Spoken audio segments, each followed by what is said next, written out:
Morning everyone. Today I am going to engage the class in the topic called the cellular CDMA system. As we have discussed earlier, what is the CDMA, how it is going to be adopted in mobile wireless communications.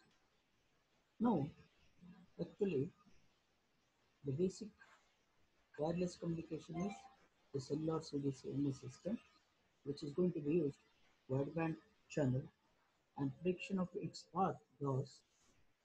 Now, turn our attention to the cellular concept of CDMA system. Okay. As you know, cellular network,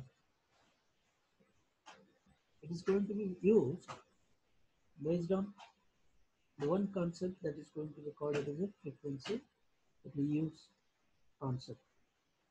So in this case, how it is going to be used, or it is going to be called frequency reusable. What is the impact of it? Okay. In case of say, wireless cellular systems, the cellular concept, it is nothing but a whole geographical area or coverage area is divided into small cells which vary in size and uses a low power transmitters. Okay. And these cells basically depends upon its coverage area so that radio resources can be used effectively. Okay. The antennas height transmitting antenna is also reduced, and what you may call the power required for each transmitter will also be reduced. So CDMA communications systems, all transmitters in the network uses the same radio channels. That's what we are going to use. The frequency reusable factor increases to 100%. Each as I have shown in the diagram here, whole geographical area is going to be divided into small cells, and each cell consisting of one base station. That's what we are represented by an antenna, which will be installed at the center of each cell. And each cell, it is represented here by a hexagon, and which is covering a mobile unit or mobile users. In this case, each cell, whatever it is there, that is going to be represented either in terms of circular. That means what I want to tell cell is it totally depends upon the transmitting antenna radiation pattern. The cell structure basically is dependent on the radiation pattern of the transmitting antenna. So we are here represented by a single cell, how it is going to be projected. The first whatever it is there, this is what the real cell structure. It has no defined structure as we know. But in case of ideal cell is concerned,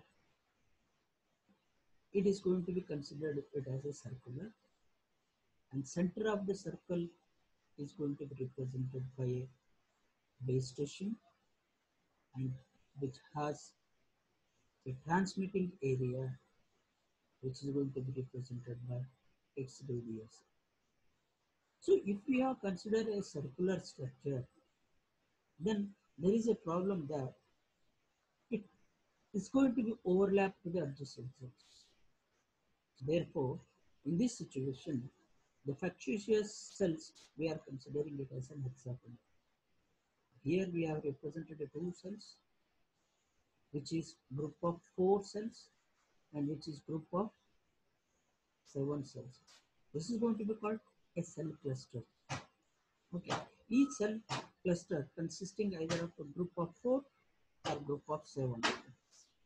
So in this case, this is how we are going to represent the cell. The most important thing is that how cell structure is going to be defined and why it is going to be represented by a hexagonal, and what is the use when we are going to divide whole geographical area in terms of small cells. So we have got answer for all these questions. Now let us go for the cell concept. The cellular structure of a wireless network consists of a cluster of cells as we have defined, and each cell consisting of a fixed base station, which is going to be called as a transducer. That means it can receive as well as it will transmit the signals to the mobile unit with a suitable transmitting power. So it is very low when cellular concept has been implemented. Transmitting power required is very less. Next, the number of mobile units scattered within the coverage area of the cell. Number of mobile units scattered within the coverage area of the cell. Cell has its own boundary. So within that, that base stations will link to the mobile units within that coverage area. So what happens now? Question arises simply. What happens when a mobile unit crosses its boundaries? In that circumstances, the call is going to be transferred to the adjacent cells. Now let us each mobile unit acts as a transducer comprising of sensitive receiver and a low power transmitter operating in a wireless environment characterized by a multi-path propagation, fading effect, and excess interference, as it is shown in the diagram here. So here it receives as well as transmits. Bilateral transmission is going to be taking place. There may be a direct link and there may be a multiple path taking place. So there may be a path loss. So it has to come all these things, all these obstacles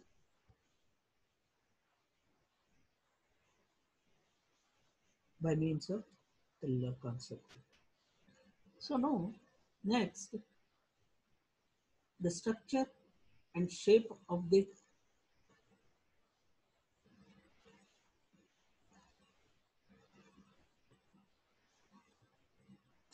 cell depends, as I already told you, on the radiation pattern of the transmitter antenna.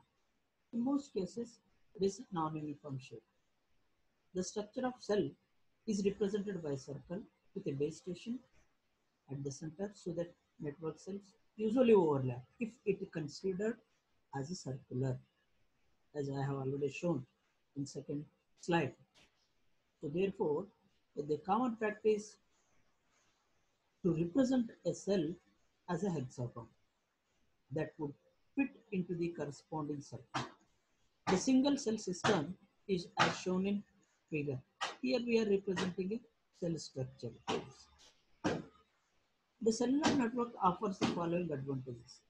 As I already told you, it increases the capacity, reduces the base power, covers the large area, reduces the MUI, multiple user interference. The first one, if you considered, increase the capacity, as we are dividing a multiple cells and each cell is going to be fixed with its base stations and limited number of mobile units. In that area, whichever mobile comes, it will be interacting with those mobiles. It will means the base station will communicate with that mobiles which are covering or which are coming under that particular cell area. So therefore, each cell it is having its own capacity. Like this, the whole geographic area, if you're dividing such kind of small cells, and each cell consisting of one base station, and each base station radiates its limited powers. So like this, whole area is equally empowered. Like this, we can increase the capacity of the wireless communication. So the second one reduces the base station. I already told you when you are each cell consisting of a transmitter, so transceiver antenna will be there, and it covers its limited area. Therefore, to radiate or communicate the information, it needs a very low power. Like this, if you do a whole geography area divided into multiple cells, the large coverage area will be covered. Hence, it reduces the multiple user interference. When multiple interference takes place, okay, so it reduces that multiple interference. How it will be useful in reducing the MUI multiple? As I already told, when whole geographical area is divided into a number of cells, each cell consisting of a transceiver antenna. In these circumstances, wherever the mobile moves, that base station antenna is going to be used. Like this, the interference or obstacles, whatever it is there, that is going to be path losses is going to be reduced. So these are the most important advantage of the cellular network. Okay. One more important thing is that the cell size is about 100 meters in cities and 35 kilometers in the countryside. This is most important. What is the size area it will covers? It covers hardly 100 meters in the city because, as you know, in case of cities, the population will be more usability will be there. So hence, the each cell is going to be precise to 100 meters. And most important thing is the adjacent cell, whatever it is there, are assigned with the different frequencies. That means each cell is operated at a different carriers. It has its own carriers. So these different carriers, it will avoid the interference. So this is the most important advantage of cellular concept. Here, then the distance between two adjacent cells, which is given by d is equal to that d is equal to under root of n into r, where n is called the processing n and r is called the cell radius.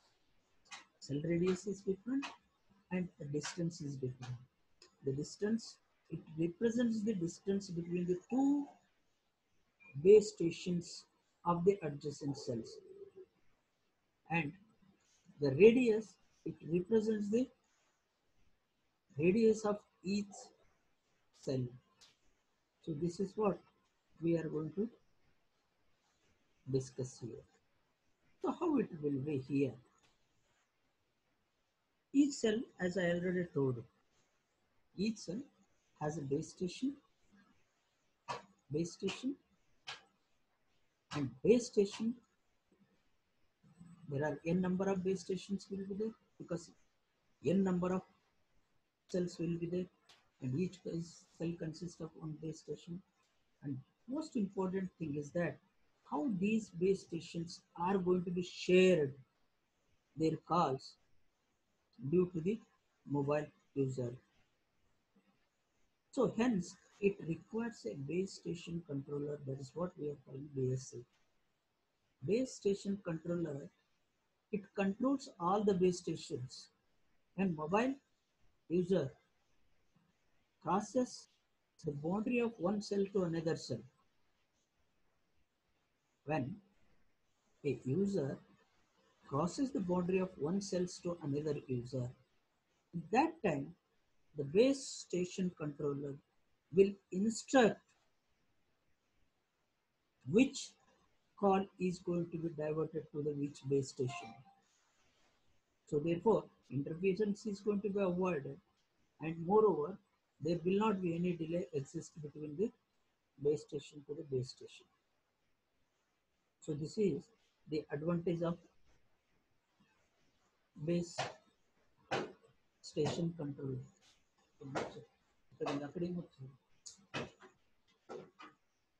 Okay.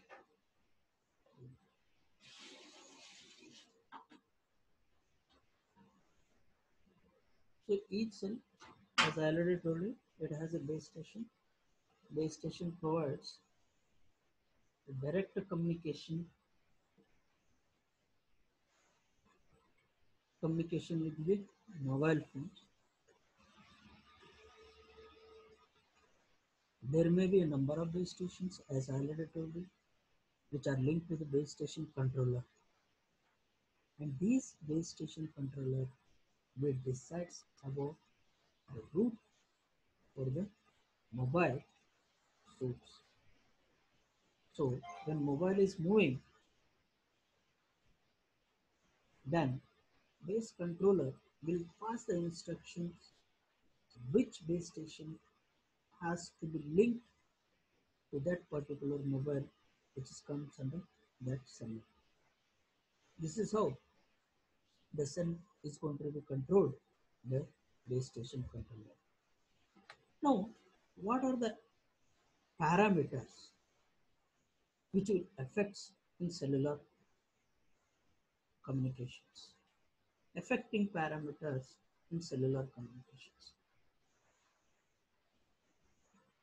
The most important in case of cellular and mobile communication is near and far effect. What is it? How it will encounters? What happens? So as we have already discussed, here let us consider a diagram which consists of a base station which is represented by antenna, and there are k users will be there. First user will be here and kth user will be here. So how they are going to represent in here? K user is near to the base station and first user is far away from the base station. And whatever the power to radiate in that particular cell by two different users which are at a different distances, it will naturally vary. Suppose this is also power, we are going to represent in terms of milliwatts. So let us consider it consists a 20 milliwatts, and this is also a 20 milliwatts. But to communicate through, it requires only 10 milliwatts because it's nearer to them. And for this, here, when it has been transmitted over here, after coming signal over here, it will becomes a 2 milliwatts. So what is happening here? The fading effect will be there. Okay. So that means the nearer user will dominate the far user. That's what a phenomena that degrades the service quality of a wireless network is the near effect, which occurs when interference from the user transmitting near the base station overpowers the weaker signal received from the distant user or far away users. This is known as near and far effect.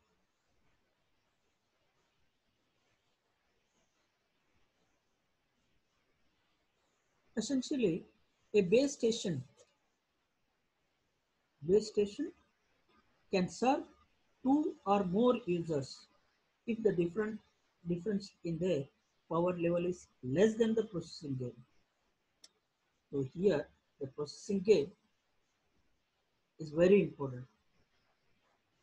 This will define how much you have gained at the output with respect to the given input. So this is very important. So the base station can serve two or more users if the difference in their power level is less than the processing gain. Should be less than. So differences in the received power levels tends to degrade the system capacity. So it supplies the more power, it requires very less power, it's going to be over here. Then what is happening? This K user is dominating this. So that's why there will be an interference to the user 1 by means of user K. So what is happening? One thing is that here unnecessary power wastage is taking place as user is near to the base station. It requires very less power, and as the user one is far away from the base station, it requires more power. So this is the drawback in case of cellular systems. So what we need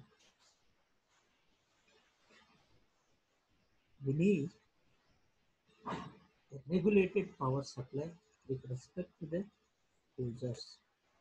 We have to regulate it. What do you mean that the nearer user is there, it has to consume the less power. When it is far away from the base station, it requires more power. This is what we are calling it as a near and far effect. How it is going to be worked? That's what we are calling it as a power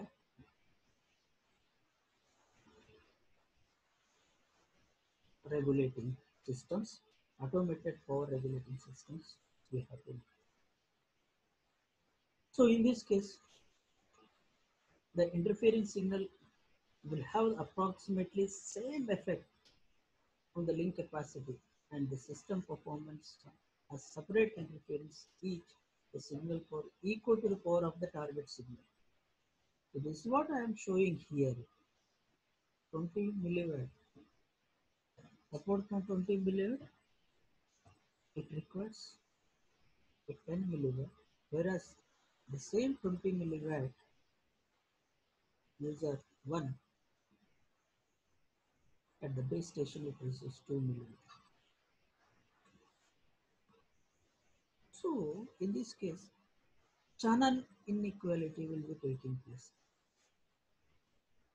So what I need, the power control algorithm is very essential to come across the near and far effects so that the optimization system capacity will be exist. So that will be see in the next section. Furthermore, to account the rapid changes in the path loss and the user movement, power control schemes have to be adopted in order to achieve fast and accurate services. It's most important. Thank you. So I'm going to conclude this cellular mobile concept here. Thank you. Thank you.